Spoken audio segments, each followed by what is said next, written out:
جميلة يا مقصوفة الرقبة يا جميلة. نعم مرت عمي. ليه مالك جالي جليات؟ منجليهم بكره الصبح مرت عمي. شو صار؟ وليش لحتى نجليهم بكرة الصبح؟ هلا تأخر الوقت ومو حرزانة سخن مي. بعدين هيك العادة مرت عمي، شو عدا ما بدا؟ ليش عم ترفعي صوتك وليه؟ لسانك مقصه والله قص. مرت عمي شبك عم تخانقي دبان وشك، شو صاير ليه؟ أنا عم خانق دبان وشي يا بنت سعاد؟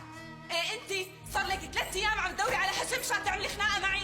شبكوا اصواتكم واصلة لراس الحارة. تعال اسمع مرتك المرباية، قال أنا عم خانق دبان وشي. قال جميلة صحيح انت هيك حكيتي معها؟ ايه هيك حكيت، بس والله العظيم غصبا عني لك رح اطق، رح اسمع، رح انفشل. انك الها 3 ايام بتدور على حجم مشان تتخانق معي وتتفشش فيني. قال صار تضرب كاسات وصحون برجليها، ليش ما شليتهم؟ هلا خطر على بالك نجي المسا؟ طلع مني مشي الصبح. ولك أنا اللي عم دور على حجة.